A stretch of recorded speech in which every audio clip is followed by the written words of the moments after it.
Hey, what's going on guys? Fitz here and welcome back to the channel.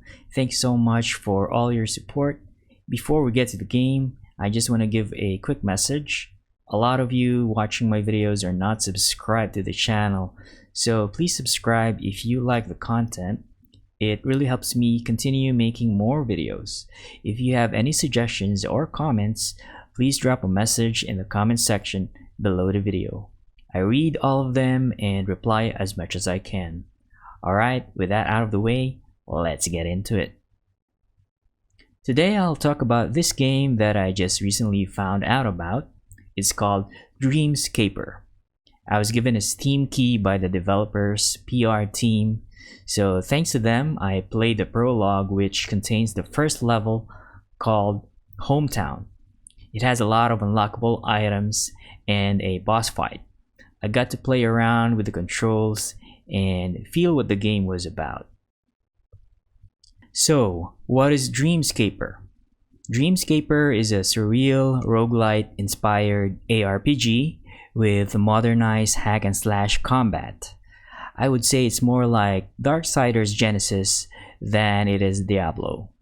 You play as Cassidy, a young woman trapped in a deep depression, and you dive into her subconscious to take on the nightmares she wrestles with.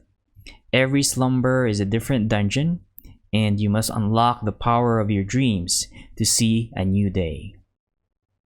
I played Dreamscaper Prologue for a few hours. No, it doesn't take a few hours to beat the prologue. I just tried several things and did several runs. It has this pixelated tutorial wherein it takes place inside an old school video game. I thought it was really cool, like I was playing a PlayStation 1 game. You play as this young woman who lives in a small apartment. You get to move around the apartment. You have a bed to sleep, or basically dream. That's where most of the game takes place, which I will talk about more later. You have a dream journal where you can see all the unlockable items like weapons and abilities. In here you can read weapon and item descriptions, how to get a particular weapon or ability, and also a video showing you how to use them. You can also find a crafting tab where you can see all the recipes and craft the items if you have all the required materials. The last tab on the Dream Journal is the Notes. The Notes tab are updated automatically when you meet people and get to know them. More entries are added to your journal when you move around town and chat with people. Another part of your apartment that you can interact with is the door. Yes, you can use the door to travel to different places. During the prologue, there were only 4 places you can go to: your apartment, the cafe, the bookshop, and the bar. There's probably more on the full game. You basically travel to these places to chat with people. You chat with people to get to know them. You can also give them a gift, something that you have crafted from your dream journal. And when they like you more, you will unlock some items that you can find and use in your dream.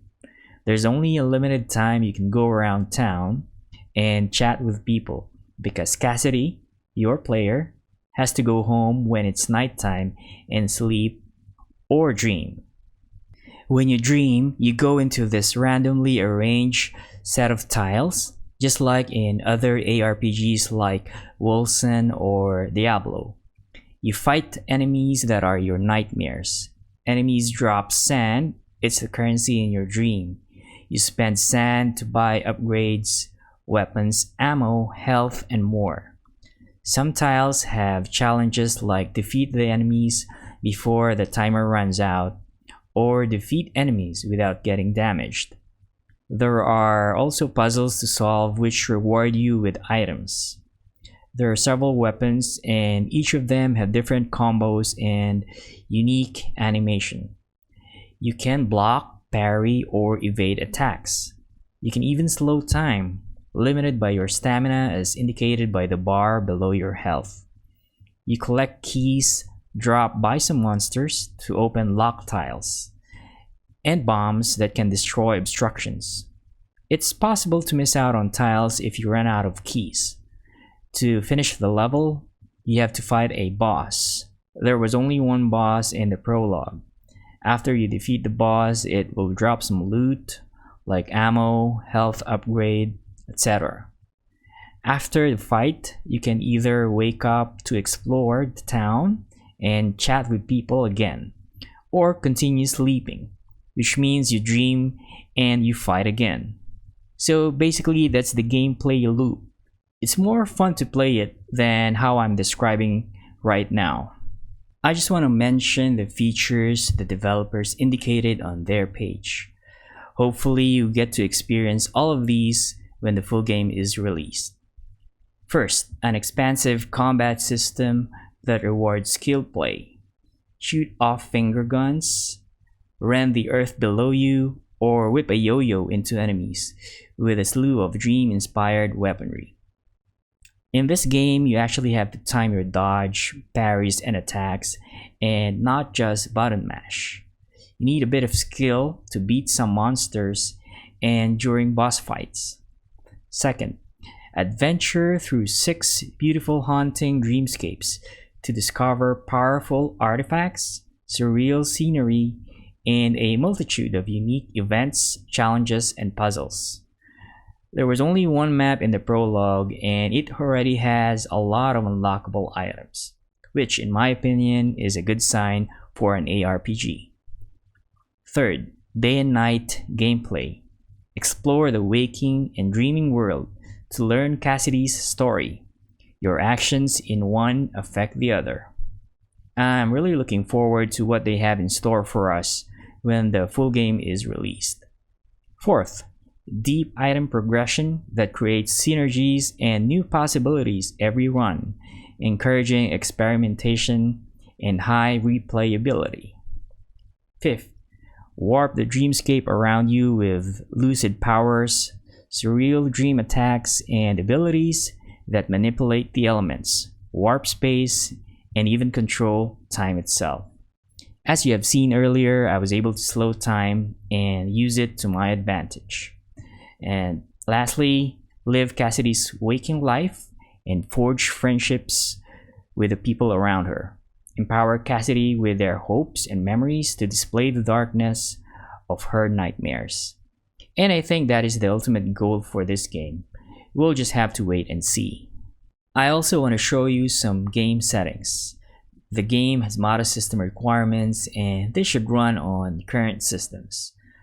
I'm happy to say that I didn't run into any bugs or glitches during the prologue. On the build that I played, we have gameplay settings where you can select the language and adjust different volume settings. In the graphics tab, you can adjust the mode to full screen or windowed, change the resolution, and adjust the graphics quality. They also have settings for color vision if you need that. For the control settings, you have your keyboard, mouse, and gamepad settings. You can bind the actions to the key or button that you want. Also, I recommend using a gamepad when playing this game. The keyboard and mouse are fine, but I feel this type of game is played best with a gamepad. And last but not least, what do I think about Dreamscaper? For the short time that I have played, I had fun and I wanted more. I want to see more of the maps, different weapons and items, powerful skills and combos, new monsters, and the list goes on. This game has definitely caught my attention and I'll most likely play it on release. If you are interested in the game, you can add it to your wish list. You can play the prologue on the 8th of April this year. The planned release date for the full game is in summer. No specific date right now. I'll put the Steam link of the prologue and the complete game in the description below this video. Just a quick reminder before you go, a lot of you watching my videos are not subscribed to the channel, so please subscribe if you like the content. Leave a comment if you have any questions or suggestions. Thanks for watching and I'll see you on the next one. Take it easy.